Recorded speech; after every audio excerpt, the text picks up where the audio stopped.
Essa é uma frase, volta aí, o que é? O lucro, ele é privatizado e o prejuízo é socializado. É isso que a gente está Claro, porque você vai precificar o PPA levando em conta um retorno esperado do custo de capital próprio, enquanto que uma empresa pública não levaria em conta o custo de capital próprio. O capital próprio é o governo.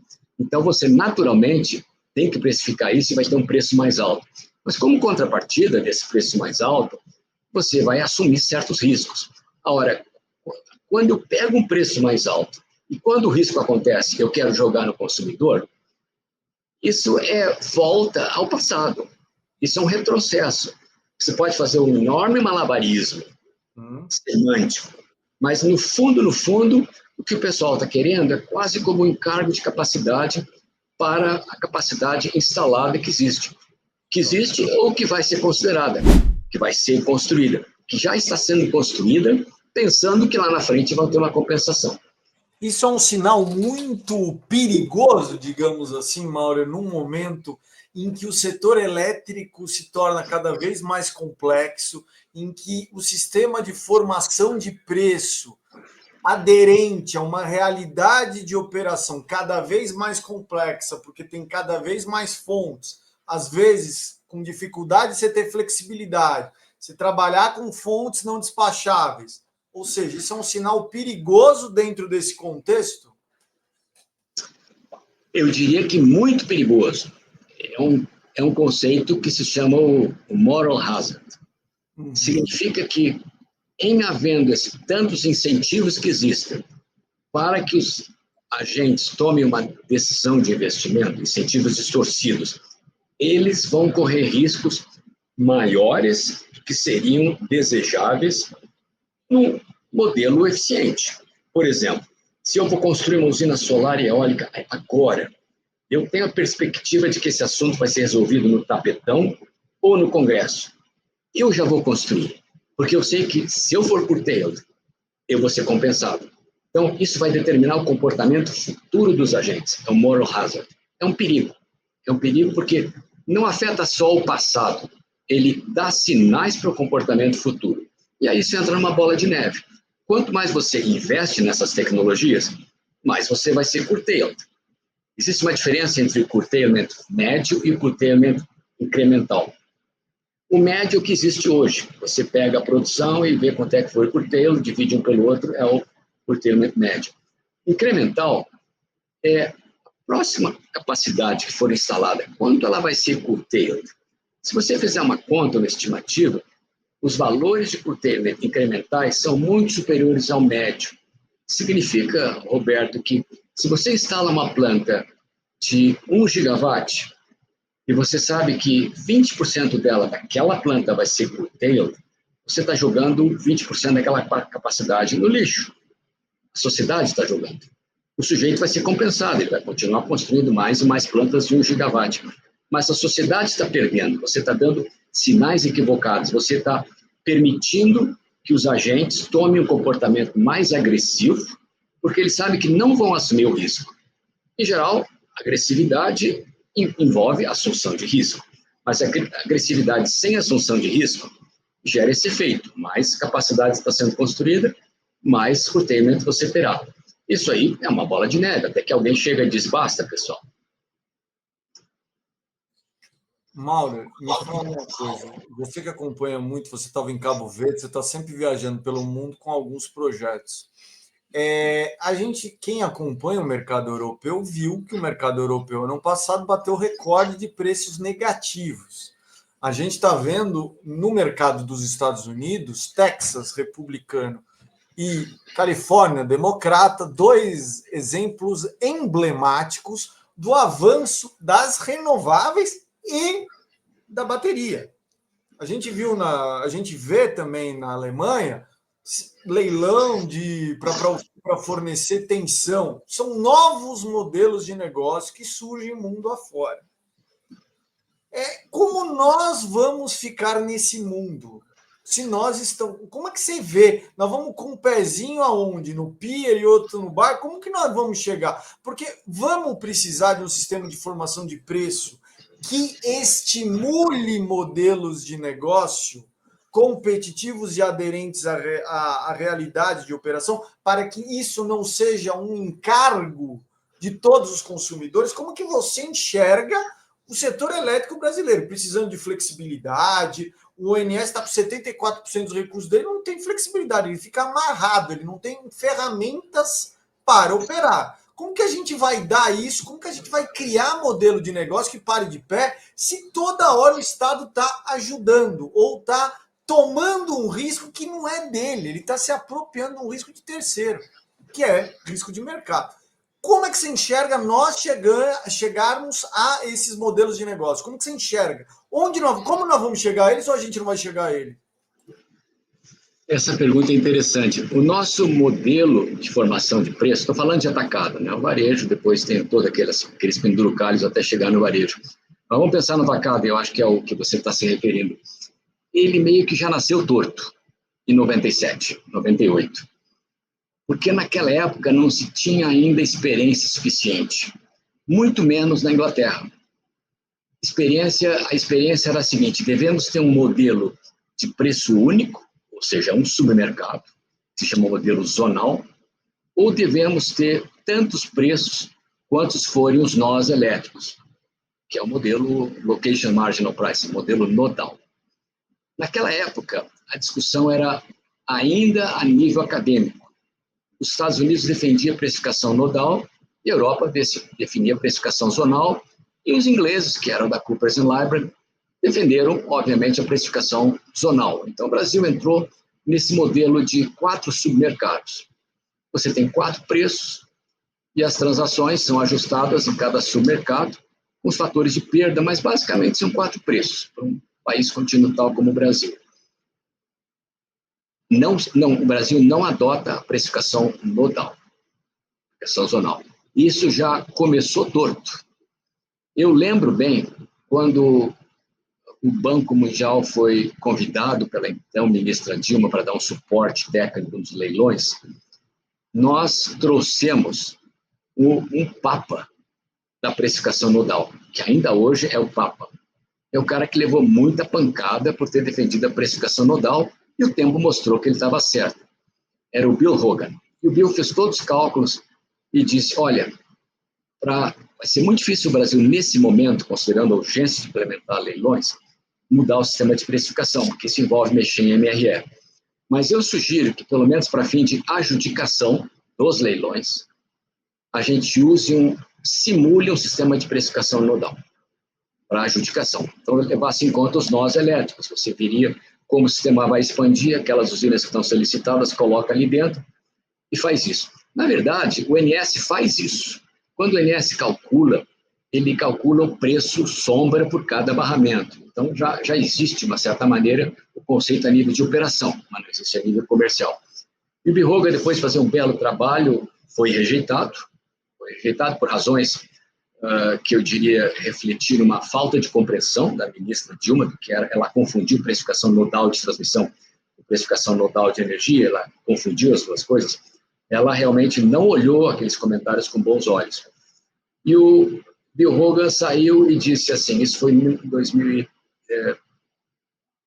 né? 2004, ele disse: um dia o Brasil vai se arrepender de não ter feito precificação nodal.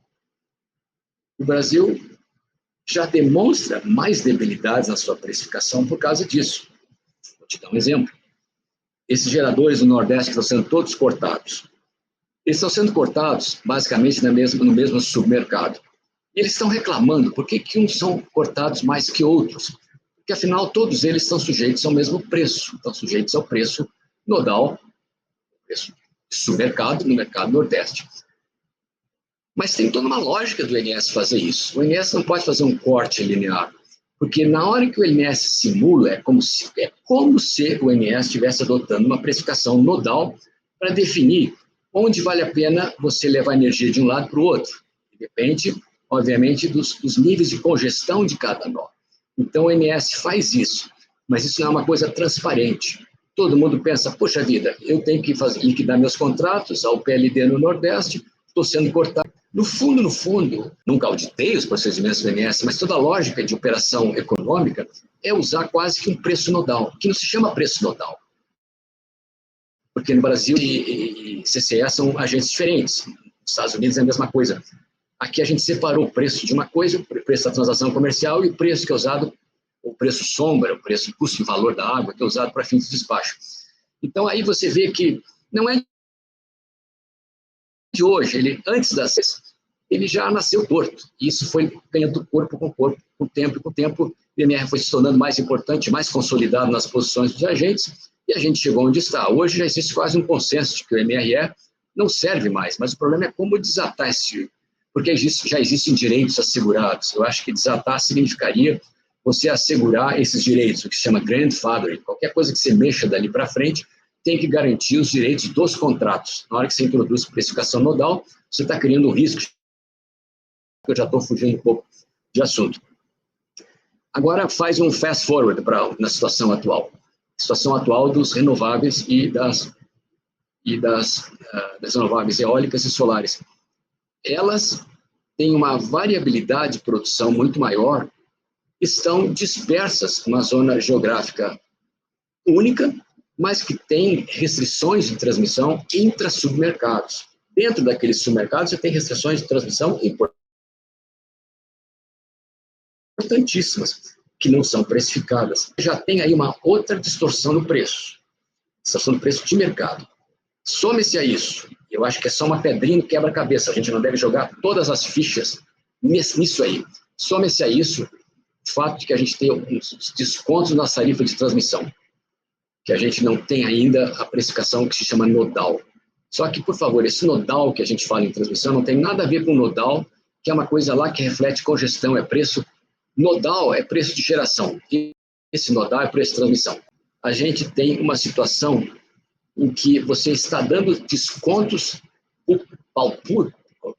como é que se diz? Descontos relevantes da transmissão, que está levando a mais e mais desses produtos lá naquela região geográfica, que no fundo é quase o mesmo fuso horário. Se você tivesse vários fusos horários, você podia até compensar uma coisa pela outra. Então, voltando ao preço. Então, o preço já nasceu torto. Ele evoluiu nos últimos anos. Eu acho que isso foi uma evolução muito importante. Você deu muito mais granularidade. Você não tem a granularidade espacial, que daria o preço nodal, mas você trouxe uma granularidade horária. Mas ainda assim, é andar com o carro, com o freio de mão puxado, porque você tem um mínimo e tem um cap. E esse cap não reflete o custo marginal de curto prazo. Veja, por exemplo, Roberto, durante a crise de 2021, e você escreveu aquela obra magnífica chamada Crise de 2001. Nas duas situações, nos dois momentos, você tinha uma situação muito peculiar. Você tinha custo CMO, o custo, digamos, o custo incremental de produzir o próximo quilowatt-hora era muito superior ao PLD. Então, você tinha as chamadas plantas, chamadas plantas fora da ordem de mérito, que gera uma confusão tremenda, porque, mais uma vez, os agentes vão se expor a certos riscos, mas não vão assumir os riscos. Eles sabem que, no FEI, aqui numa posição short no mercado, eles vão ter o guarda-chuva do PLD. Da mesma forma, os renováveis têm um preço mínimo. Então, eles sabem que estão, de uma certa maneira, protegidos. Eles querem compensação pelo constraint off, pelo PLD. Mas o PLD já deveria estar ficando zero ou negativo. Acho que existe um estudo sendo conduzido pela CCE, muito bem conduzido, com suporte da PSR, que mostra que esse preço deveria flutuar mais. Deveriam haver aperfeiçoamento e também a discussão entre preço por oferta, preço por custo. Mas você vê que nos preços atuais, quanta coisa vem sendo empilhada ao longo do tempo que tem agravado a situação. Os renováveis têm essa peculiaridade que antes você não observava com amiúde, com tanta frequência. De repente, o solar dispara no fim de semana e não tem carga para atender. Então, você tem uma sobra de energia violenta, que, por questões técnicas, obviamente, tem que ser curtailed. A lei de Kirchhoff, ninguém consegue enganar, aquela lei que define basicamente que é o equilíbrio. O ministro lá e nem o deputado Jardim consegue revogar essa lei, por mais verdes que eles sejam. Essa lei é irrevogável. Você tem que fazer supply and demand em termos de elétrons casar a cada instante. E você não consegue, então você tem que curtail. Naquele momento, na hora que você tem um preço mínimo, caso exista a compensação, você está dando um sinal equivocado. Você está dizendo a energia vale, se vale que ela vale menos, ela é negativa. Por que ela é negativa? Porque você tem plantas que são inflexíveis que tem que estar gerando. Então, essas plantas não têm flexibilidade de entrar e sair, elas estão aí. Do ponto de vista econômico, para a sociedade, seria altamente vantajoso que os consumidores recebessem um sinal: olha, hoje, a energia, nesse momento, a energia, no dia X, a energia está a menos $100 por megawatt-hora. Você pode imaginar, Roberto, quantas indústrias iam correr para aproveitar? Se nós tivéssemos um parque de veículos elétricos grande, quantos comercializadores iriam oferecer produtos comprando essa energia negativa e revendendo os veículos elétricos para que sejam recarregados a uma energia muito gratuita? Iria haver um movimento lá da demanda estupendo, de tal maneira que essa energia fosse aproveitada. Na hora que esse sinal fica com o freio de mão puxado, você está mais uma vez criando ineficiência no sistema. Ineficiência tanto do lado da oferta quanto da demanda. Então você tocou num ponto crucial. A questão de formação de preço é uma questão básica para refletir as condições de oferta e demanda. E a gente já vem, digamos assim, a gente já começou torto nisso. E está tentando consertar aqui e acolá. Esse projeto da CCE, ele não está olhando a questão granularidade espacial. Vai ser olhado de um outro momento, uma outra forma. Esse é um pepino muito maior. Ele está olhando na granularidade temporal. Mas nós somos ruins em termos de granularidade temporal e granularidade espacial. Você estava falando sobre Nossa, não consigo agora mais falar. A Austrália tem sistema de preços de 5 minutos em 5 minutos. O Brasil, a primeira resolução sobre o preço horário saiu em 1991 e demorou 22 anos para ser implementada em 2021 e quando entrou, com esse avanço grande das variáveis eólica e solar, esse preço horário, na verdade, ele se dissipou. Tem um estudo recente do professor Alexandre Street, da PUC do Rio de Janeiro, que mostra que os modelos computacionais eles não estão utilizando 8.760 horas de água no modelo. Então, a gente está com o modelo completamente desatualizado. Se é hora a hora, ele está ainda desatualizado. Ou seja, a gente chegou a esse bonde atrasados mais uma vez. Mauro, um outro ponto que você gosta de comentar quando você escreve, né? Você tem 30 mil seguidores no LinkedIn. Muito com o Alexandre, eu tenho respeito. Eu tenho um respeito profissional pelo Alexandre muito bom. Eu leio as suas crônicas, na parte técnica ele é independente e ele é tecnicamente o meu guru. E aí eu queria falar com você outro ponto, que você tem tocado nos seus textos, que você tem tocado nos seus alertas, que é a questão da transmissão. O Brasil ele tem feito o quê? Ele tem expandido com eólica e solar, e como essa eólica, o fator de radiação, ele é muito bom no norte de Minas Gerais, no Nordeste, os ventos alísios estão no Nordeste, temos investido em transmissão. Como é que tem feito isso? O que é? A gente está investindo demais? Esse custo de expansão da transmissão é socializado? Como é que você enxerga isso? Bom, a resposta é sim. Sim às duas perguntas. Estamos investindo demais é consequência de nós darmos aos agentes, seja do lado da comercialização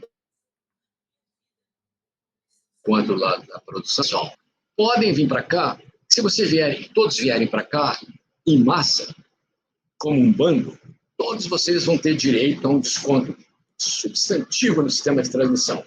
Aí o pessoal pensa assim, puxa vida, lá é onde tem melhor irradiação no Brasil, lá é onde tem melhor vento.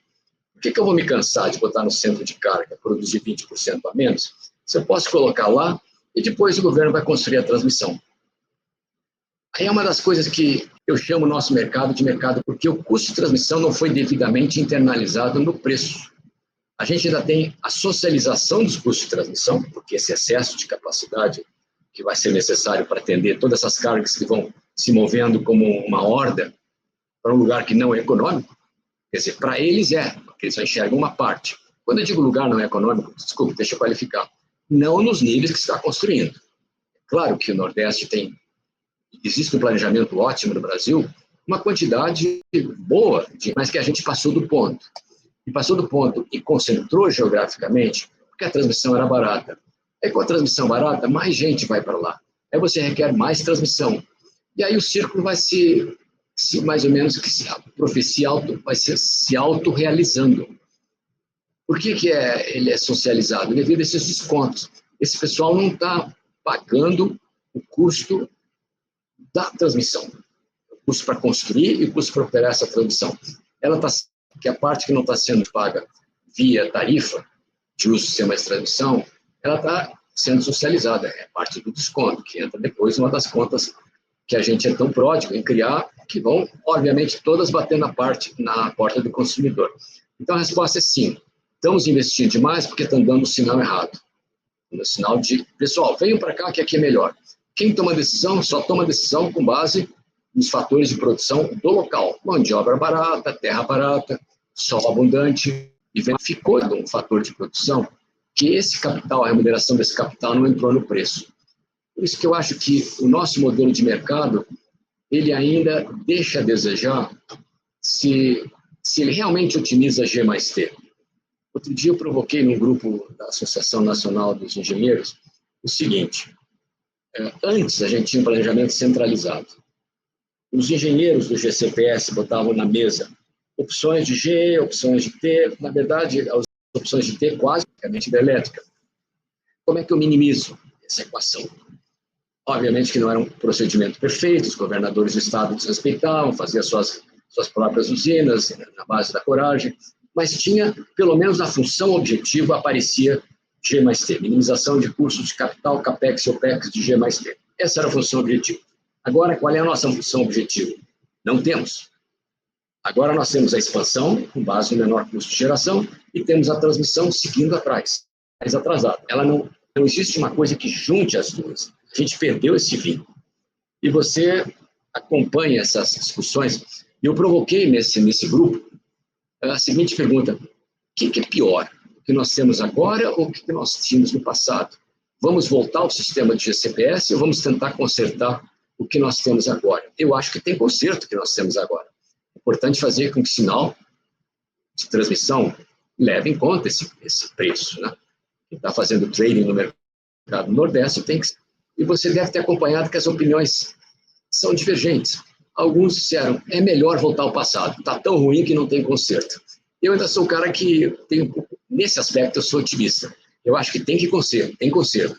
Nós temos que encontrar um sistema de preço que junte essas duas pontas, que a função objetivo leve em conta a minimização de OPEX, CAPEX, de GIT.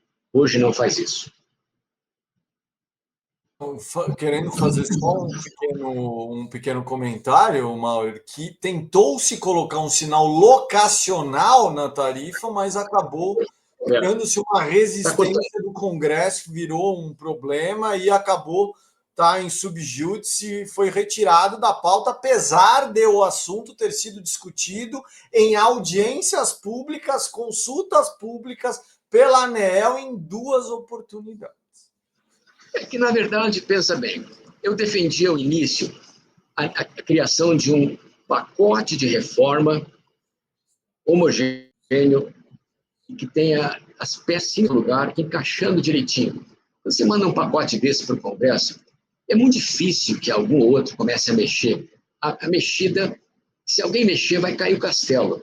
E quando você levar as coisas pedacinho por pedacinho, é fácil você tomar a decisão, porque nenhum daqueles que está votando tem qualquer comprometimento com os rebatimentos que aquela decisão vai ter.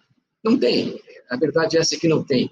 São influenciados por lobby, pelos seus eleitorados mais imediatos, pelo seu curral eleitoral. Você não tem compromisso dizendo, temos que pensar no consumidor. Mas são palavras vazias, são empty words. Na verdade, quem está tomando a decisão ali no Congresso, ou por falta de conhecimento, ou por excesso de influência de lobby, não quero dizer necessariamente corrupção, mas e até por falta de visão do todo, acontecem essas aberrações, como essa que você acabou de descrever.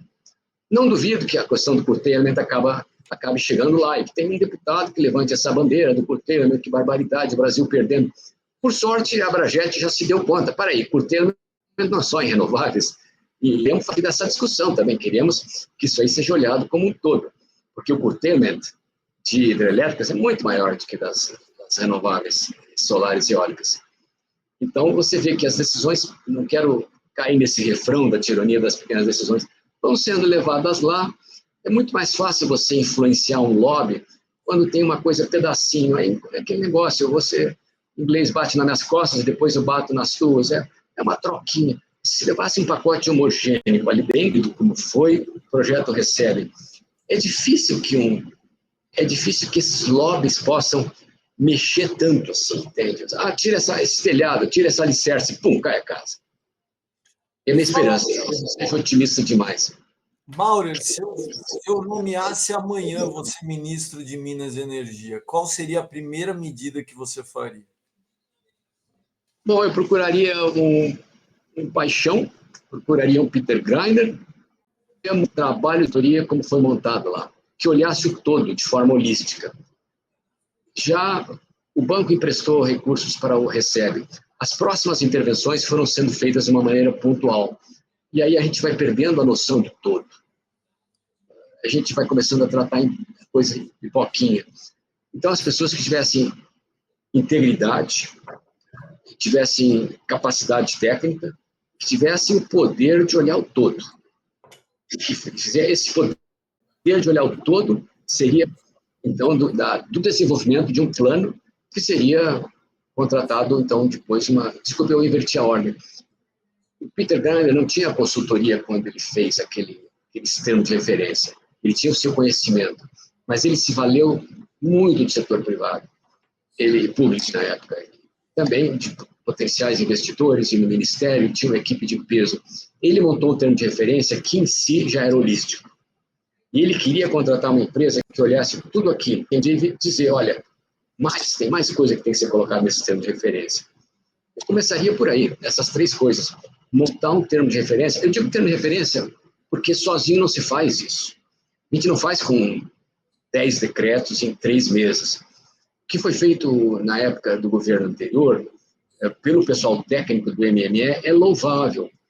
Mas tem 2 problemas. Primeiro, que não está muito claro os interfaces dos diversos capítulos que foram desenvolvidos. E segundo, super detalhado. Quando você olha como foram detalhadas as regras de mercado, em termos algébricos, a gente recebe, era um compêndio assim, de 300 páginas. Então, isso não tem estrutura do governo para fazer isso. Precisa se valer de alguém que sente, tenha conhecimento, tenha independência, e faça isso olhando todo, que depois a equipe mesmo diga, olha, isso vai ter um rebatimento aqui, acolá, como é que nós vamos garantir os direitos que já foram dados. Hoje é muito complicado tentar fazer com o governo, com associações, né? Você vai ter uma lista de platitudes e vai levar para o Congresso uma lista de platitudes. Me fala uma coisa, Mauro. A gente está quase chegando ao fim da entrevista. Tem uma das perguntas que a gente tem lido aqui, quer dizer, uma das questões que a gente tem lido muito aqui na imprensa internacional é data center e inteligência artificial. Só que a gente tem uma questão que inteligência artificial é grande consumidora de energia elétrica. Uma pesquisa no chat GPT usa 10 vezes mais energia do que uma feita Cortou um pouquinho. Mas a gente tem um outro detalhe dentro dessa equação. A gente tem os chineses da DeepSeek que fizeram um modelo muito mais barato do que o modelo tradicional americano, o que gera dúvidas. Quanto a inteligência artificial vai consumir de fato, quanto a eficiência energética vai se desenvolver, vai reduzir esse potencial de crescimento dessa demanda. Mas o Brasil, com o seu sol, com o seu vento, pode despontar como sede de algum tipo de data center. Porque a gente tem que pensar que alguns data centers de informações sigilosas e confidenciais vão ficar nos seus países de origem, vão ficar nos Estados Unidos, lei de proteção de dados. O que o Brasil vai pegar é uma outra coisa, talvez mais relacionado a streaming, alguma outra coisa. Como é que você enxerga isso em relação à energia elétrica? Como que o Brasil deve usar isso? Muito bem. Essa discussão sobre data centers, eu acho que é uma discussão que se seguiu a discussão sobre hidrogênio verde. As duas têm seu hype. O hidrogênio verde, há uns 2, 3 anos atrás, começou com hype de que era a solução para todos os problemas climáticos.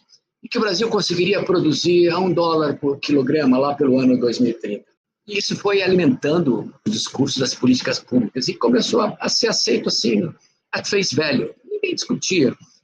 E passados 2, 3 anos, as pessoas estão vendo, calma lá, não é tão barato quanto se pensa. O mercado não está lá. Tem um problema de ovo e da galinha, como é que nós vamos quebrar? O Brasil ainda está um pouquinho nesse hype, em parte seduzido pela pressão política de alguns atores que nós podemos nos despontar, porque nós temos energia renovável e tal. Isso sim, apesar de ter se arrefecido isso, aí entrou o hype do data center. Eu acho que tem uma diferença e uma similaridade. A diferença é que o mercado dos data centers, ele existe. A gente pode questionar se vai crescer como a gente espera que cresça, ou se evoluções tecnológicas vão tornar o processamento muito mais eficiente. Historicamente, a gente vê que sim. Se você fizer uma curva de uma análise da realização do consumo, você vai ver que pesou muito a eficiência energética. Não me atrevo a dizer como vai ser lá no fundo, no futuro, nem me atrevo a dizer se os chineses vão passar os americanos nisso. Mas eu quero dizer que, bem ou mal, crescendo ou não crescendo, esse mercado existe. O hidrogênio ainda está para ser provado. Se existe, vai ser talvez 10% do que está achando que vai existir, pelo menos no horizonte que a gente está considerando. Essa é obviamente, que está pensando que o Brasil tem uma oportunidade, está pensando no data center. Agora, a similaridade é que os dois acreditam que o Brasil vai conseguir produzir uma energia muito barata para atender os data centers.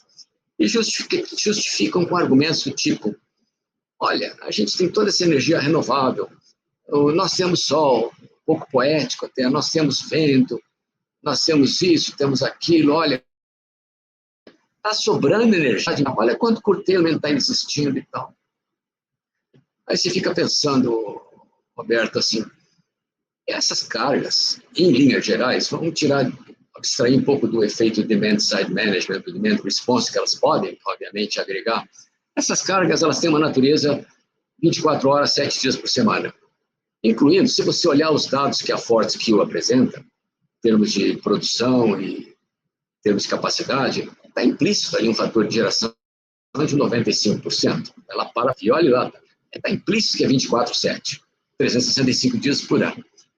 Os cálculos de viabilidade são feitos assim. Se não fossem assim, obviamente que você não teria um hidrogênio tão barato, supostamente tão barato no Brasil. O mesmo raciocínio se aplica para os data centers. O pessoal está dizendo que temos renováveis e tal. O que o pessoal esquece é que data center e o hidrogênio verde não vivem de energias renováveis só. Eles precisam mais alguma coisa. Acredita, poético, que essa mais alguma coisa é o sistema. Quando você pensa, o que é o sistema? O sistema é uma coisa que está lá no cyberspace, o sistema é uma coisa religiosa, da qual a gente tem que acreditar e não questionar. O sistema é alguma coisa que faz o balanceamento a cada segundo, a cada hora e a cada estação do ano. Então, a gente tem alta sazonalidade, alta intermitência. A gente precisaria ter, para lidar com a sazonalidade, uma enorme capacidade de armazenamento hidrelétrico. A hidrelétrica com armazenamento do Brasil saiu do radar. Então, quem vai promover esse balancing durante as estações secas, de pouco vento, obviamente, a térmica. Não tem outra. Bateria não serve para isso. Então, quando, por exemplo, a Beólica diz a expansão das térmicas é o fim das renováveis, eu acho que o pessoal se engana, se equivoca, esquecendo que abastecer cargas 24/7 só com renováveis não é possível, não. A bateria pode até ajudar no intraday. Mas quando você fala sazonal, quase a solução por default é as térmicas. Então a gente vive num mundo de fantasia, achar que pode aproveitar as renováveis. Eu sou um grande defensor de renováveis, toda a minha vida foi. Eu me considero mais tree hugger do que qualquer outra coisa. Mas sou realista também. Então você vê, tem um aspecto custo que fica um pouquinho escondido, assim. Deixa eu voltar para trás, acelerei, a nossa capacidade de armazenamento hidrelétrica. Ela já está esgotada. Não consegue dar conta nem para atender a demanda de pico. Se a gente tivesse essa capacidade, não precisaria estar fazendo leilão de capacidade agora, gente. Já estaria suficiente. A gente faz leilão de térmica, de capacidade para contratando térmico, para atender o pico, que as elétricas não dão conta mais. E a gente, quando tem uma crise, despacha a termoelétrica adoidado. Foi feito um estudo pela Mais Energia mostrando que durante as crises, o Brasil deve ter gasto aí 70 bilhões de dólares só em térmica. Então, não dá para achar que você vai fazer um omelete sem quebrar os ovos. Se eu quiser atender essas cargas 24/7, eu necessariamente vou colocar mais térmicas. É inevitável. É poético achar que não. Eu não estou defendendo aqui nem as renováveis, nem a Brajet, nem o xisto, nem a Elbe, mas é o mundo real, que a gente não pode esquecer. Achar que o Brasil vai ter só fontes renováveis. Eu digo, depende da carga. Depende da carga. Se a gente quiser atrair usinas 24 horas, 20 usinas renováveis, alguém tem que fazer esse balanceamento. Me diga quem é. Os reservatórios já estão com capacidade virtual cada vez menor, já está em 7 meses, vai chegar em 5 meses. Quando eu era engenheiro, eram 2 anos. E cada vez pior, e cada vez mais agravado pelo estresse climático. Então, esse ente, o modelo vai trazer, é uma coisa muito poética. O que é o modelo? Eu tenho certeza que quando um cara for sentar para ver onde é que eu vou obter a minha energia, ele vai se dar conta de que a habilidade como data center. Ele vai ver que não se faz entrega de energia física com IREC, não sei como é que se diz em português, não se faz, isso aí é papel. O físico é que tem que prevalecer. O físico vai depender de outras fontes que balanceiem o sistema. Então, eu acho que essa discussão ainda não chegou a um nível de maturidade, ela está chegando a um nível, ela chegou a um nível poético, mas que as pessoas não se deram conta. E existe também o aspecto custo. Se eu quisesse hoje abastecer um eletrolisador só com energia solar, e eu quisesse ser 100% verde, eu teria que contratar pelo menos 2,5 vezes, 3 vezes mais capacidade do que o meu 1 gigawatt, porque eu gostaria de ter um equivalente energético, que eu pudesse dizer, vou assinar PPAs que são perfeitamente verdes, então eu vou contratar 3 gigawatts para abastecer 1 gigawatt. Então, você pensa comigo, para onde é que vão esses 3 gigawatts? Quando tiver o sol brilhando, vai ter 2 gigawatts sobrando. Para onde é que vai? O sistema vai absorver. O sistema vai ter 2 gigawatts de curtailment. Quando eu tiver à noite, eu vou ter que comprar essa energia do sistema. Imagina o produtor independente que vai desenvolver isso. Ele não vai vender isso a $25 por megawatt-hora. É uma ilusão. Ele está sabendo que vai ter que triplicar o seu capex.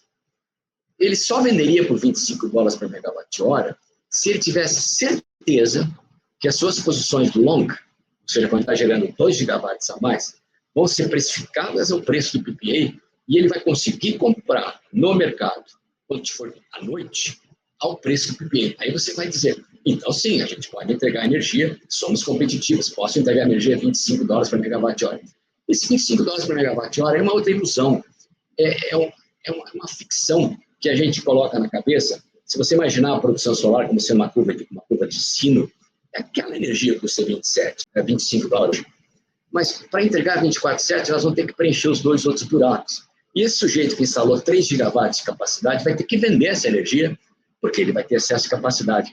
Ou seja, faz as contas, o pessoal que se sentar. Eu acho, sabe o quê? Eu acho que o pessoal está sendo intelectualmente preguiçoso de fazer as contas. E acho que um data center sério e uma empresa que vai produzir hidrogênio verde sério, que quer realmente ser verde, ela vai fazer essas contas, ela vai ver quem que no simbolismo, na religiosidade, ou no cyberspace do mercado, ela vai ver quem é o mercado que vai me entregar essa energia quando eu precisar, quando o sol não estiver brilhando, o vento não estiver soprando. Eu diria que ainda são cálculos muito intelectualmente preguiçosos que estão sendo feitos para os dois, em termos de que custo realmente a gente pode oferecer. Tem que fazer uma média ponderada, tem que fazer as térmicas, que vão ser necessárias, e mais das elétricas e mais das mineradas.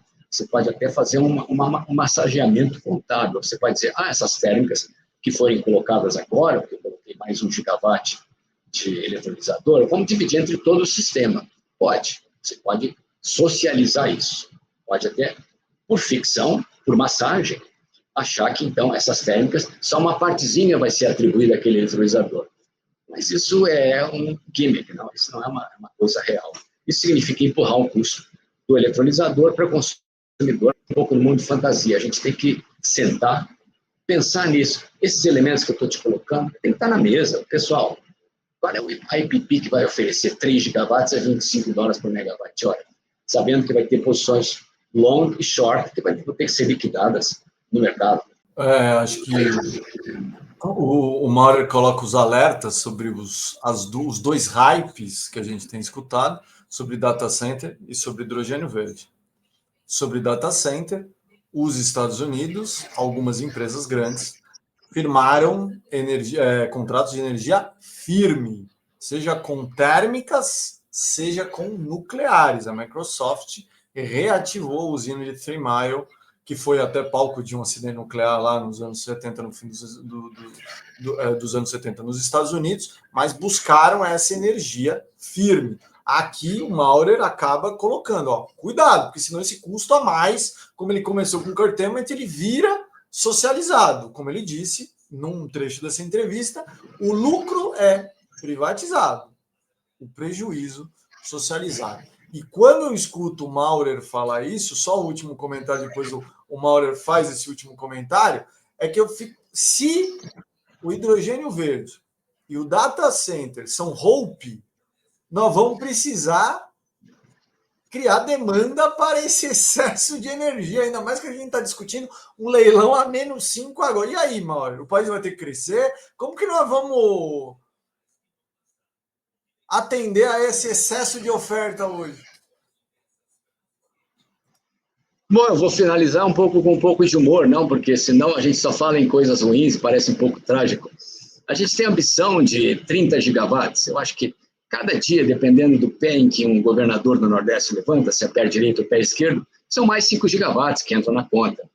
O meu governador do Rio Grande do Sul também já quer ser o grande hub de data centers, então já levanta com humor, bota mais 10 aí, bota mais 5. O papel aceita qualquer desaforo. Se 40 gigawatts cargas firmes, eu acho que nós vamos chegar em determinado momento e dizer, puxa vida, esses jabutis da Eletrobras são poucos, precisam mais térmica para produzir hidrogênio verde.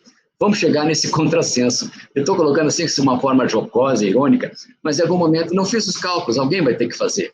Mas de repente vamos chegar à conclusão, aqueles 8 gigawatts são poucos. Esse é o risco. Tudo termina com uma ironia, já dizia Karl Marx no início do 18 Brumário. A história se repete como paródia da segunda vez. Bem, muito obrigado ao Luiz Maurer. Para não chorar. Muito obrigado ao Luiz Maurer, que foi mais um participante do Etic Talks. E, por favor, acompanhe as redes sociais do Etic Talks e fique ligado, porque periodicamente a gente vai colocar entrevistas e alguns episódios especiais sobre temas específicos sobre o setor de energia. Acompanhe a gente e até mais. Obrigado. Obrigado, Roberto. Como sempre, é um grande prazer falar contigo.